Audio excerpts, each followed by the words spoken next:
C'est magnifique. C'est bien. Nono est dans les jingles maintenant. Et il part vraiment pisser. Ouais, et comme t'avais pas coupé le son, on l'entend et c'est gardé, ça, C'est c'est parfait, c'est magnifique. parfait. Ah, c'est... Merci, notre ami Nono. Du coup, Loïc, première chronique du coup de la soirée. Première Ouais, chronique pour toi. Tout le monde passe la première fois, là, c'est la première de tout le monde. On a l'impression que c'est l'exposé en classe. Alors lundi, mhm. machin et bidule passe. Ensuite, ça fait vraiment cet effet-là. Ah mais là on est Presque ça, ouais. vraiment, Loïc, très content de t'avoir. On t'a eu en interview la saison dernière, en invité, on a découvert ton univers très complexe. Tu t'intéresses à 10 000 trucs. Alors bon, déjà tu es donc dessinateur. Tu as sorti là il y a quelques jours, peut-être une semaine, le premier chapitre de ta BD. Ouais, tout à fait. Dont on a discuté tout à l'heure et qu'on a très hâte de lire. Et l'autre chose à laquelle tu t'intéresses beaucoup, bah, c'est l'espace. Tu nous avais parlé notamment de pas mal de trucs, du logiciel qui permet de simuler par exemple euh, les astres, etc. Et donc, on t'a invité, tu nous fais le plaisir de nous rejoindre pour cette saison du YOLO Show, pour une chronique qu'on a intitulée Passion d'espace. C'est kitsch à souhait. Et on espère que tu nous feras rêver avec ta passion qu'on sait débordante pour l'espace. Donc voilà, je ne sais pas Oui. quel est le sujet d'aujourd'hui, mais je suis très très curieux déjà. Fais-nous Alors, bah, rêver. le sujet d'aujourd'hui, je me dis, alors soit est-ce qu'on va sortir un sujet totalement sorti de nulle part, vous voyez, parce qu'en vrai, bon, l'astronomie, on peut aborder tout et n'importe quoi, vraiment. Large. Ça peut nous concerner comme ne pas nous concerner, mais pour le coup, on part sur des bonnes bases pour aujourd'hui. Pour une première chronique, je me suis dit que c'est pas mal de démystifier certaines choses par rapport à l'astronomie. Le domaine, même la notion même d'astronomie, ben, c'est pas toujours ancré chez les gens, même culturellement, de manière générale. Donc, on est là un peu pour juste se demander c'est quoi l'astronomie. Et D'accord. donc pour ça, on a fait un sondage. Enfin, j'avais bien, je sais pas si vous parlez du sondage maintenant, mais j'avais fait un petit On suit. sondage. Donc c'est sur Twitter avec sur le YOLO Show que ça a été posté. Et juste pour avoir une idée pour ce qui est des résultats, je sais pas du coup si on peut parler des résultats vite fait. Eh bien, c'est pas très surprenant puisque alors, de ce que j'ai vu, je regarde rapidement les chiffres qu'on m'avait donnés. Donc le résultat, c'était... Alors j'avais proposé 4 types de passions, enfin de niveaux différents pour l'astronomie. Donc désintéressé, ok, simple curieux, grand passionné et astronome amateur. Donc bon, ça diffère selon moi sur les 4 que j'ai pu poser, définir de base. 4 Et paliers, ouais. voilà, et en vrai la plupart, les chiffres, je trouve, sont très révélateurs, ne mentent pas tellement. Même si bon, le nombre de votes est peut-être aurait pu être mieux, mais c'est qu'en vrai quand même très représentatif. On a la majorité des gens qui sont curieux et l'autre moitié qui sont très investis dans l'astronomie. Et c'est pas du tout étonnant en fait. Alors moi je suis au milieu, hein. Je suis passionné mais pas investi. Ah, c'est toi le. Ok, c'est toi le. C'est un feignant, Voilà. l'autre, tu vois, il regarde de loin, mais ça le fait chier de sortir la nuit, quoi. Tu vois, Ah, attends, c'est quoi? Attends, l'eau, juste, c'est quoi que t'as derrière, t'as ta petite étagère, il y a quoi comme bouquin Ah, il y est pas là. Je l'ai Ah, pas en ligne. tu l'as pas remis, t'es en train de le lire peut-être. Ouais, exactement. Je suis en train de le finir. C'est la biographie d'Elon Musk, évidemment. Oh, Ah.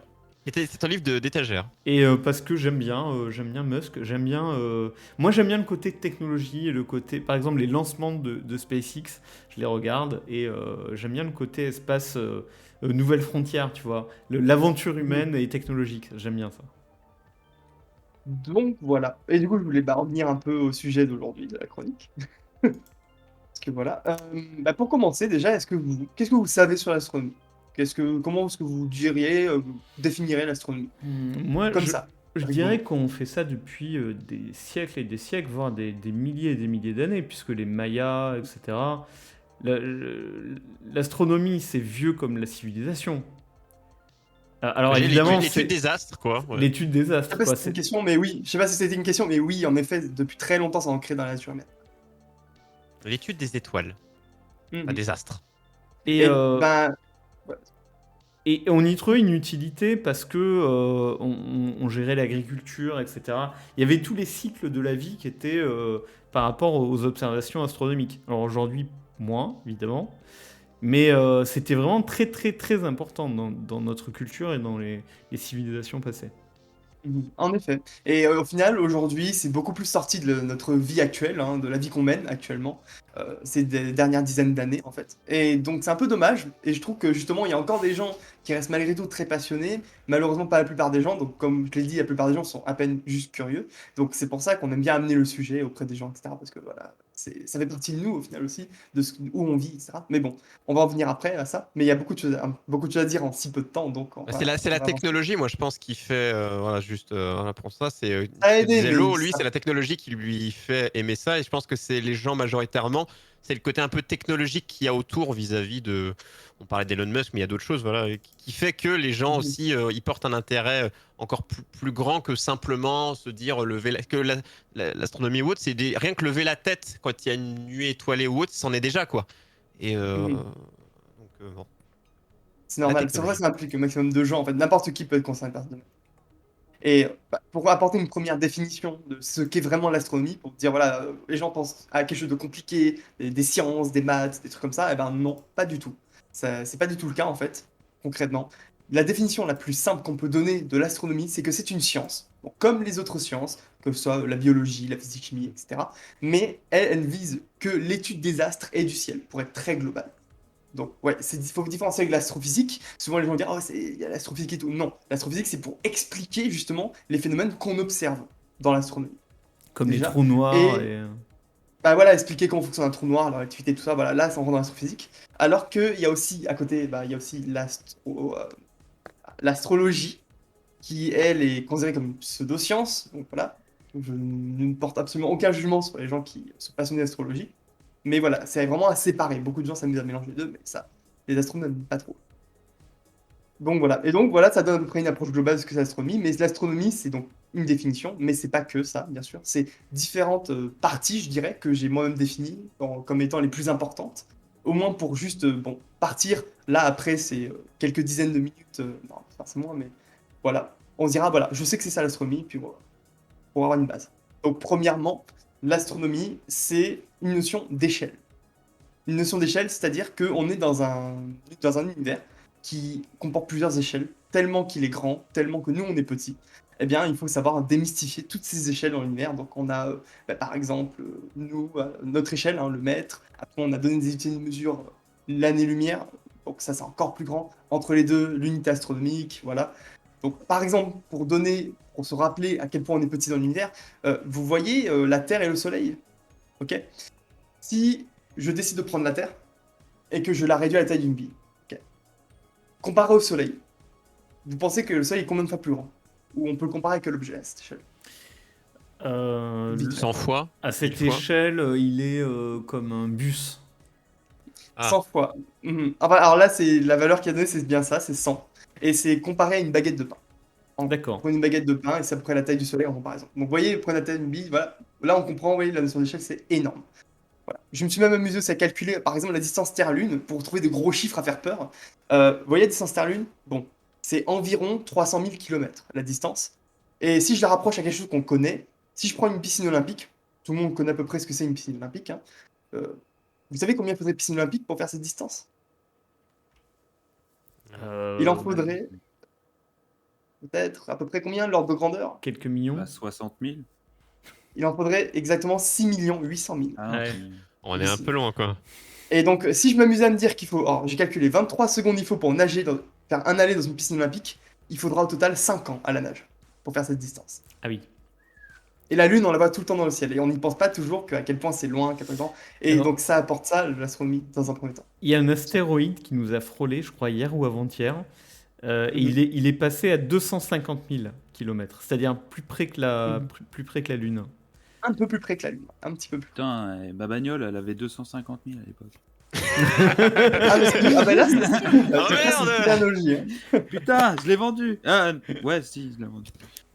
Et donc, du coup, voilà. Et après, une deuxième partie que ça apporte également, qui est aussi, je trouve, très intéressante, il y aura une autre anecdote après avec ça, c'est la notion de la composition de l'univers. Voilà, on étudie l'univers pour savoir de quoi il est fait. Donc, je ne parle pas de matière, je ne parle pas de composition chimique, physique. Non, je parle en termes d'éléments d'astres, en fait. Donc, l'univers, c'est quoi? C'est des planètes, des satellites, donc c'est des galaxies, c'est des étoiles, c'est beaucoup de choses, beaucoup plus variées que ça. Mais globalement, voilà, c'est les principaux éléments qu'on peut citer. Et donc, par exemple, bah, pour donner une petite anecdote, est-ce que vous savez, par exemple, quand vous êtes sur Terre, la nuit, en se disant que l'univers est si vaste et genre partout où on va regarder, il y aura toujours quelque chose. Hein, ça, il faudra toujours se dire ça. Mhm. Pourquoi est-ce que la nuit est-elle si sombre du coup? Bah, parce que Il n'y a pas assez de lampes allumées. la Terre, tout. Pourquoi? Parce que c'est trop Et loin, que du tout ce coup, qu'on le regarde, soleil, il c'est est- trop loin. Il y a une première approche à ce niveau-là pour l'eau. Si je prends, Parce que- pour faire une analogie avec ce qu'on connaît, juste pour réfléchir un peu plus, si vous prenez une chambre, ok, une taille finie, vous prenez une ampoule qui a une certaine intensité, elle va briller d'une certaine intensité aussi. Si je prends par exemple un nombre d'ampoules défini, genre allez, 30 ampoules, ça va être hyper brillant, hein, faites attention. Bon, elle va briller énormément, ok, dans la pièce. Si je prends cette fois-ci un stade, que je prends ces ampoules et que je les étale sur tout le Ouais, stade, il y a les est-ce que mêmes ça nombres sera d'ampoules, mais aussi- l'espace est plus grand, ouais. Non, on n'y verra rien, oui, Exactement. c'est sûr. Et donc on y verra rien, enfin on verra même que ça se trouve quasiment rien. Avec Non, mais ces nombres il d'ampoules. y a aussi un autre phénomène qui va paraître un peu absurde, mais en fait, on ne voit qu'une minuscule partie autour de nous, qui est une sorte de sphère, parce qu'en fait, la lumière, la vitesse de la lumière, qui est 300 000 km/s, en fait, c'est rapide, mais c'est moins rapide que l'expansion de ce qu'il y a au-delà de cette sphère. Donc la lumière des trucs qui se barrent plus loin que cette sphère va pas assez vite pour nous arriver. Elle nous arrive jamais. Oui, bah ça c'est vrai que c'est une notion beaucoup plus compliquée, mais alors ça Allez, c'est pas en lien attention, avec l'eau qui commence à. Là, tu Monsieur, touches à des trucs un peu plus. Enfin là c'est très pointu donc. Et C'est d'ailleurs, en juste termes que- de nombre, ce que disait Yatik dans le chat, c'est quand on parlait de quantité, c'est de piscine ou autre, c'est que là, il disait que c'est entre 1000 et 1 million, quand on dit que c'est. Quand on dit que c'est 200 000 fois plus grand ou 1 million de fois plus grand, bah c'est une échelle qui est trop grande pour nous. Donc, on Mhm. n'arrive pas à se rendre compte aussi de quand on dit 1000 ou 1 million. Déjà, On n'a jamais 1000 vu fois autant. plus grand, c'est immense. On n'a jamais vu autant, c'est normal. Ouais, c'est trop. C'est beaucoup trop grand. C'est le Beaucoup problème trop. avec l'espace. Et Loïc a raison, on se rend pas compte. Même si on fait l'effort d'essayer de trouver des échelles et tout, c'est impossible de se rendre compte de l'immensité du truc. Bah déjà, rien déjà que dans l'environnement immédiat c'est difficile, mais bon, quand on sait que l'univers est si vaste, franchement ça complique les choses. Donc c'est ce qu'on est, enfin c'est ça que je sais bien, les gens essaient de faire ça, ils font ce travail des fois très bien. C'est ce qui est cool. Et enfin, une Ouais, vas-y, troisième, vas-y. pour continuer, donc une troisième notion aussi que ça apporte, il y en aura une quatrième du coup que je vais garder pour après, c'est que c'est où on est. Parce que ça, je pense que la plupart des gens, vous leur demanderez où on est dans l'univers, beaucoup de gens ne pourront pas vraiment vous répondre. Eh bien, on a, comme on dit, une adresse cosmique, quelque part, on va dire. Donc, on peut se positionner dans l'univers. Alors, pas dans tout l'univers dans son ensemble, parce qu'on ne pourra jamais le voir en entier, mais là où on est, en tout cas, jusqu'à un certain point, on peut savoir où on est. Donc, on part de la Terre. Par contre, j'ai pas pensé d'ailleurs, et ça, c'est la seule image que j'ai oublié d'envoyer, c'est l'image de plusieurs images sur ça. C'était que on part de la Terre, donc vous avez la Terre. Après, vous avez la Terre autour du Soleil, qui tourne en orbite autour du Soleil. Vous continuez de vous éloigner, et là, vous aurez le Soleil qui est dans le bras de la Voie lactée, qui est, il faut s'imaginer, une galaxie spirale, comme on connaît. Et dans cette galaxie spirale, parce que ça va encore plus loin, il y a un amas, ça qu'on appelle le groupe local, avec plusieurs galaxies dont Andromède, que vous connaissez bien. Et on continue à s'éloigner, puis après on aura une image de l'univers avec plein de filaments. Mais j'aurais dû sortir les illustrations, et je les ai pas prises. Vous imaginez, hein. Tiens, derrière Yati qui posait la question, il l'a trouvé lui-même, il parlait l'article sur l'astéroïde qui nous aurait frôlé. Alors, il était assez relativement petit, je crois. Hein. J'ai lu que c'était la taille d'un minivan, donc ça va. Oh, ça fait mal sur la gueule si tu te le prends. Il nous aurait pas éradiqué, je pense. Oui, non, quand même pas. Bon, ça peut faire des dégâts, mais ça dépend après comment il rentre, où il tombe, ça dépend plein de Parce qu'en Non, mais pleine les ville, gars, oui. En général, ils Bruce explosent. Willis c'est encore vivant. Hein. Ils explosent au-dessus de la Sibérie. Il peut nous sauver. C'est vrai, il est encore là pour l'instant. Il est pour l'instant. Heureusement, on peut s'estimer. Sinon, que Et faire enfin, le plus important, parce que là, j'ai parlé un peu des trucs les plus barbants, hein. C'est clair de dire, ok, bon, jusque-là, allez, imaginons. Mais après, bah, là, le petit plus, et je trouve que c'est ce qui est plus beau dans l'astronomie, c'est que c'est un domaine qui se pratique. Mais qui se pratique par tout le monde, qui peut se pratiquer partout. Et donc là où je veux en venir, c'est que on peut pratiquer de différentes manières l'astronomie. Les trois principales, c'est lesquelles? Comme tu l'as dit tout à l'heure d'ailleurs, mon cher Ouais, Roya, moi-même. c'est l'œil nu. Quand on est dit à l'œil nu, bah, du coup, on peut juste s'asseoir, observer les étoiles. On peut observer même plus que les étoiles, faut pas croire qu'il n'y a que des étoiles. Comme tu as dit, il y a les étoiles filantes, il y a aussi ce qu'on appelle par exemple les élongations, les mouvements rétrogrades des planètes. Enfin, il y a plein de choses qu'on peut voir, hein, vraiment, qui sont Les très planètes intéressantes. Ouais, tout à fait. C'est en Faut gros, pas en être en fait, ville, quoi. pour ce qui est, juste pour expliquer vite fait ce qui est rétrograde, vous voyez, Mars, la planète, des fois, dans son orbite, on la dépasse à un moment donné. Puisque nous, on va plus vite sur notre orbite que Mars, quand elle tourne autour du Soleil. Et au moment où on la dépasse, en fait, dans le ciel, Mars, on aura l'impression qu'elle va reculer. Elle va repartir en arrière. Et et ça, on après voit. elle va se redéplacer en avant. Et donc ça, c'est le phénomène rétrograde de la planète. Mais ça, c'est de notre point de vue, hein, bien sûr. Elle recule pas vraiment, hein. Et Mais oui, voilà, mais comme on ça peut disait, faut pas être s'observer. en ville, quoi. Voilà. Mais en fait, ça s'observe sur des jours, les semaines, en fait. Et vous verrez, le jour où il y a ce phénomène, vous pourrez le voir, la planète qui recule comme ça dans le ciel. C'est assez intéressant, je trouve. Donc il y a ça. Ensuite, il y a les jumelles, parce qu'on pourrait bien me dire, allez, les télescopes. Non, il y a les jumelles avant, et ça, on ne pense pas toujours aux jumelles. Elles sont vraiment très bien pour démarrer, si on est un peu trop timide pour se lancer dans des plus gros instruments. Ça permet déjà de voir pas mal de choses. On peut commencer à voir un petit peu la Lune, hein, des détails et tout. On peut voir, alors si elles sont équipées d'un filtre solaire, le Soleil également. Si vous avez un petit trépied pour vous poser. Et on peut voir pas mal de choses, pas seulement mater les voisins, hein, heureusement. C'est ça qui est bien. Alors, Yatik nous demande la pollution lumineuse, si ça permet de faire tout ça. Bah, regardez la Lune, oui, bien sûr. Après, c'est vrai que les étoiles, il vaut mieux être un peu dans la nature. Ah, ouais, je confirme qu'en effet, alors pour ce qui est de la pollution lumineuse, brièvement, c'est que c'est mieux pour observer le ciel profond. Le ciel profond, c'est tout ce qui est plus loin que notre système solaire, en gros, pour la plupart. Tout ce qui est après les planètes, la Lune, etc., dans notre entourage, notre environnement immédiat, on va dire, c'est observable même en plein Paris. Il n'y a pas de problème. Moi, Parce que t'as beaucoup- Pardon. À chaque fois que je me Vas-y. retrouve dans la campagne et que c'est le ciel étoilé avec la Voie lactée, que tu la vois comme si elle était juste devant toi, à chaque fois je me dis, mais ah oui, c'est vrai, il y a tout ça dans le ciel. Oui, parce qu'en ville, non. Je t'ai envoyé, alors si tu veux, je te montrer, pour qu'on me parle de la Voie lactée, j'ai envoyé une des photos, la numéro 3, si tu veux vite fait la montrer. D'une Ouais, photographie ouais. prise en Guadeloupe, puisque justement, j'ai cette chance, en tant qu'astronomateur, d'avoir un ciel assez unique, je le trouve. Et donc, je l'ai envoyé justement, j'ai pensé à mettre la photo par contre.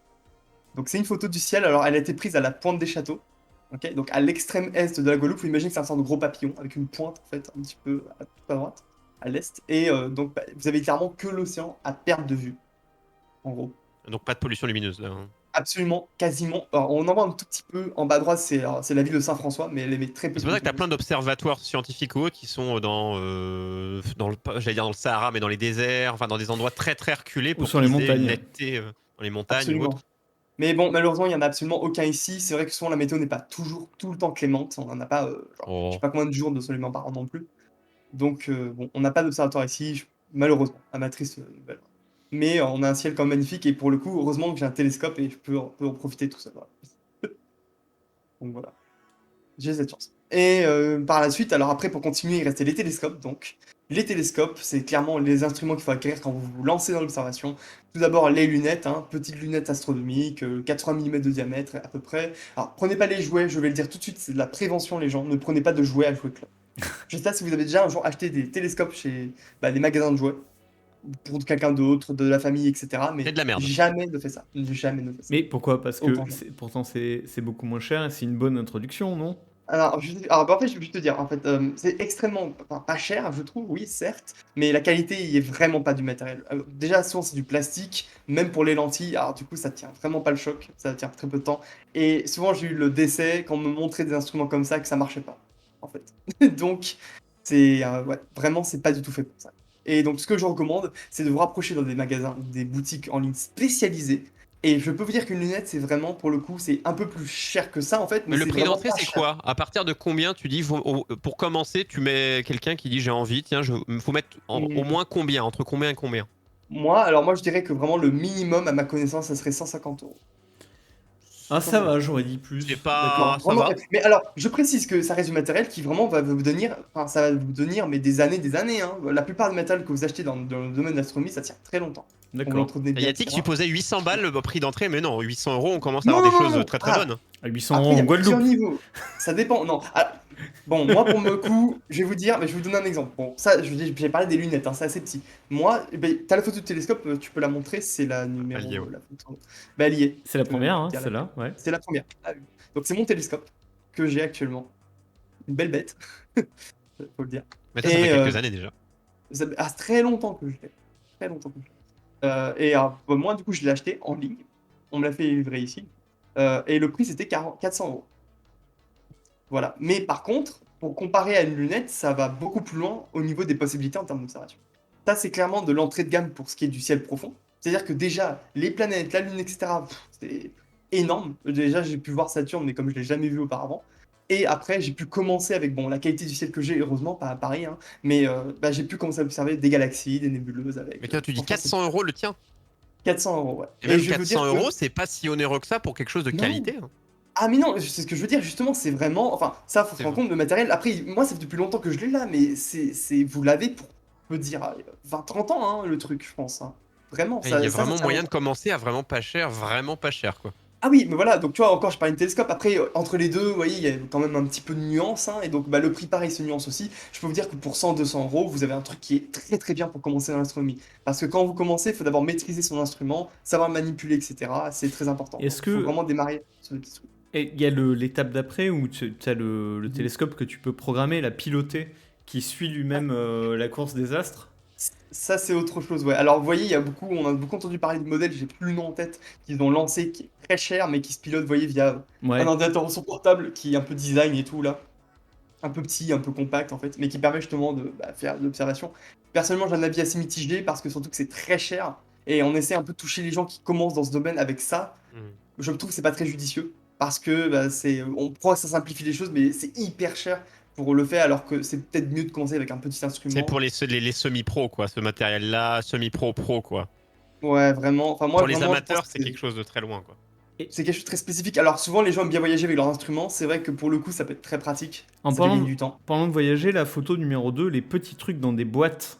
Je le Oui, dis pour le podcast audio, là, il y a 3 boîtes avec des éléments, on dirait peut-être des lentilles dedans, de oui, rechange. tout à fait. Ce sont ce qu'on appelle des oculaires, en fait. En gros, c'est ce qu'on met dans la lune, dans l'ouverture de l'instrument pour observer. C'est Donc, D'accord. comme on un utilise appareil des... photo, quoi. T'achètes le boîtier et en plus, tu dois acheter des Voilà. objectifs. Donc là, des Mhm. petits trucs Tout là, à quoi. fait. Et donc, en gros, voilà. Bon, alors ça, je précise que souvent, quand vous achetez un télescope, on vous offre les oculaires. Vous avez quelques oculaires avec. Bon, moi, je me suis acheté des oculaires exprès pour couvrir la plupart de mes observations. 3 oculaires doivent suffire, pas plus. Voilà.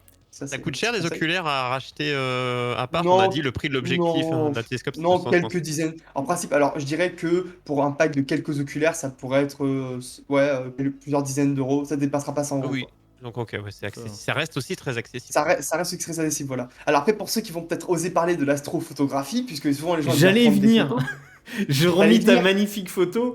Je me suis dit, mais et du coup, tu peux pas prendre de photos directement dans ton machin. Tu peux Alors, regarder. ça, c'est des tentatives donc, que j'ai fait avec mon portable, puisque ça reste possible, mais je vous rassure, c'était hyper compliqué, je galère énormément. Mais j'ai réussi à prendre quelques photos donc, avec un téléphone. Donc, il y avait Jupiter et j'en ai pris 2 de Saturne, dans celle que je t'ai envoyée.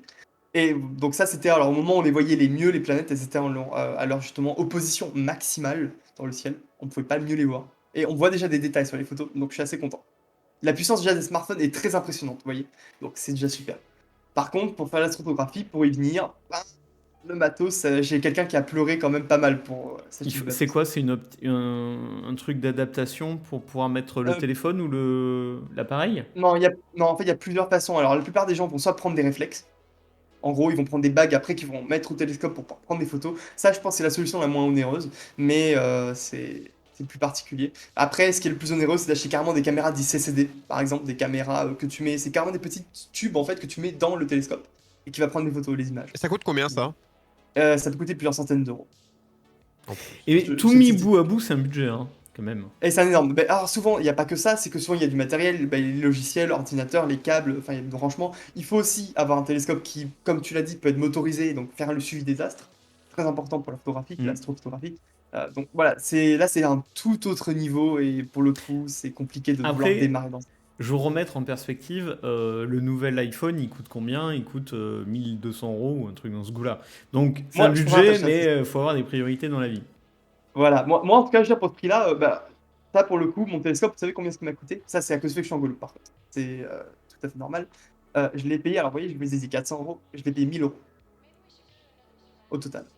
Ah oui, Avec les avec quoi? douanes, Les frais de accessoires? port, Ouais. Ah non, les taxes, douanes. etc. Non, juste en douane, c'est-à-dire c'est le surplus là, c'est la douane, frais de Ouais, Ah, taxes. 600 euros de douane, putain! je blaguais à moitié, hein. J'en étais sûr qu'en Guadeloupe, Oh, on se faisait putain. en truffé.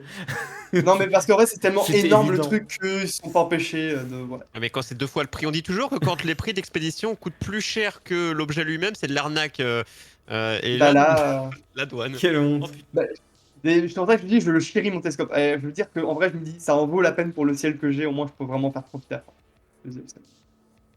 C'est Je pour se regrette pas. venger. Les douaniers, mais c'est les douaniers de là-bas, de Paris, tu vois. Ils font la gueule, ils savent où ça va, ils disent on va les faire taxer là avec leur beau Toi, la temps. Voie lactée, excuse-moi, voilà, je vais pas me plaindre, hein, c'est sûr. Donc voilà. Oh là là. Bon, bravo Donc, Loïc, voilà. tu nous as donné Et Et pour envie. résumer, Je précise, Lo, tu parlais du podcast on rappelle que pour ceux qui écoutent, vous avez la possibilité aussi de voir les photos qu'on donne si vous allez sur YouTube, puisque le podcast est aussi sur YouTube en version vidéo, donc vous pouvez reconsulter ça sans problème. Voilà. Et Du coup, bon, vas-y, après, Luc. j'ai toujours pas parlé. Après, il manquait juste, après quelques trucs, c'est bon, conclure. Et enfin, j'aime Vas-y, bien, vas-y. c'est une petite conclusion belle. Et après, il y a encore un petit truc. Alors, ainsi, donc, on rappelle, l'astronomie n'est qu'une manière parmi tant d'autres de se rendre compte de la place qu'on tient dans l'univers. Et ce, même sans se rendre compte, puisque c'est le cas dans la vie de tous les jours.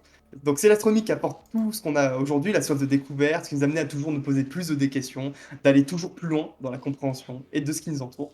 C'est ainsi qu'on peut dire que c'est cela l'astronomie, que c'est rien et tout. Oh, c'est beau. Oh, c'est beau. Et la Oh, mienne, ça, elle ça- est nulle. Profond. Attends, je vais réécrire. C'est profond Il réécrit. comme Nono, Nono. fais vite, hein, parce Et que en mais plus- je peux gagner du temps si tu veux. Loïc, Vas-y, ça tombe- vas-y, parle. Ça tombait Ok. bien, Loïc, puisque moi, c'est qu'en début du mois, avec ma femme, on est allé au planétarium. Oh. Où t'es assis en mode salle de ciné, tu regardes l'écran Les sièges, arrondi qui au se plafond. couchent. Et c'était Et un tu truc t'es très endormi. simple, quoi. Non, c'était super. Oui, en vrai, j'ai failli m'endormir parce Ah, que t'es tellement voilà, bien on assis. y arrive. T'es Oui, tellement oui. bien assis et t'es un peu incliné. Ma femme elle me tape et dit tu ronfles. Je dis non.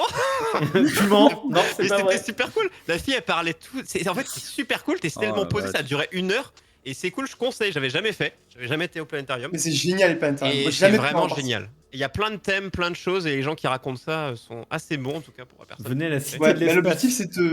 l'objectif c'est de te transporter en fait, tu vois. Donc on te met vraiment à l'aise. T'as ta planétarium, t'as la vue, mais genre tout le temps, Ouais, tout c'est en vision, énorme. ouais. C'est super, ouais. Et c'est là justement que j'allais y venir, que peut-être qu'à l'avenir on pourra faire plus dans les planétariums grâce à un logiciel. Ah, et c'est le moment où je voulais en parler un petit peu vite fait. Pour pas Vas-y, gagner vas-y. du temps déjà à Neno, bien sûr, mais aussi pour en parler parce fini. que c'est important. Ah bah, ok. Bah, en fait, c'est un logiciel qui vraiment en vaut le pesant d'or. D'ailleurs, au niveau francophone, bah, il a du mérite.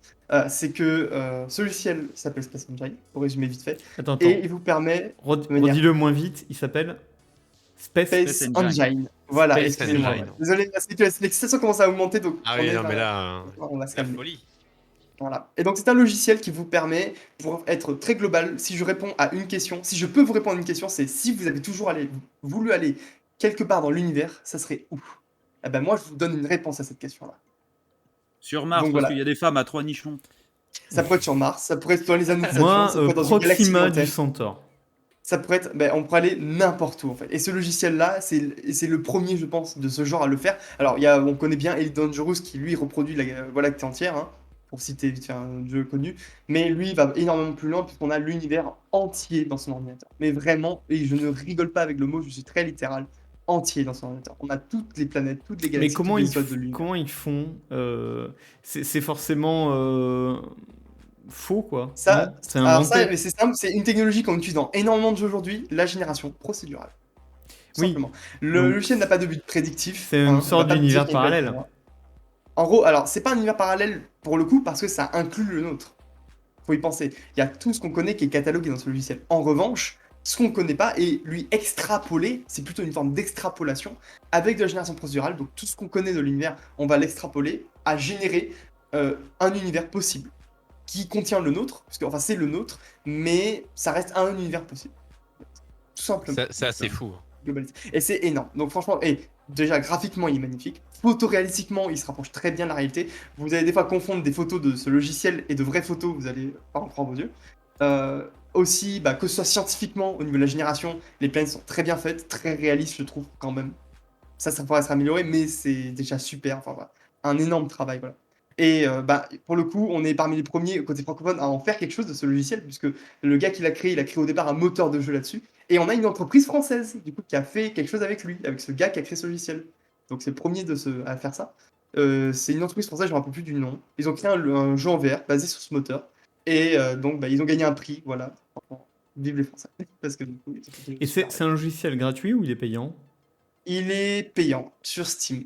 En gros, acheter l'univers 20 € tarif, voilà. D'accord. 20 Ça € va. l'univers, c'est Pour l'univers, c'est ça va. correct. C'est pas très trop correct. cher. Ah, quand C'est même, moins cher que bah, les 20 frais de €. douane. Bah, je veux dire, une console, t'achètes plus cher l'univers, tu te rends compte? Ah oui, mais en Guadeloupe, c'est 20 € plus frais de douane. hein.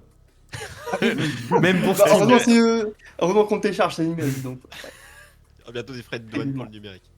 Donc voilà, non mais voilà, au moins je t'en parlais, je veux pas donc c'était trop parler là-dessus. Non, si mais j'avais tu fais pu- bien, sensibiliser Bah, les et gens. ça, j'ai pas pensé, j'ai pas mis des images, j'aurais voulu pouvoir en mettre vite fait du logiciel pour donner un aperçu. Mais bon, Vous pouvez aller sur c'est Steam, hein, Space Engine, Space Space Engine. Engine, pour les non-anglophones. Donc, allez check et faites-vous plaisir. bien, Si vous merci. connaissez des gens qui sont fans d'espace, À nouveau, vous Loïc. pouvez leur voilà, découvrir. Ben merci aussi pour cette opportunité. Bah, merci mon cher. De toute façon, tu vas revenir. Hein. Toutes les personnes, on le rappelle, toutes les personnes que vous voyez dans cette émission, ils reviendront. On est là jusqu'à, je tape dans le micro, rien ne va plus. Ils reviendront jusqu'à fin juillet. On est là, on a encore du temps. 2022, la saison ne fait que commencer. On va, Loïc, tu restes avec nous. Il nous reste encore du temps Oui. dans cette émission. Nono qui est revenu peux des toilettes juste, tout à l'heure. En passant à l'autre chronique, est-ce que je peux demander à Shibana de faire au pire juste un petit sondage pour Ah bah, demander si j'ai converti des gens, tu vois. Ah bah, Pour savoir sondage dans le chat. Est-ce que des gens sont de nouveau, qui prêchent la religion de l'espace maintenant depuis cette chronique? Oui, non. On te laisse Rejoignez mettre notre ça. Est-ce qu'on vous a donné En envie de formule. regarder le ciel?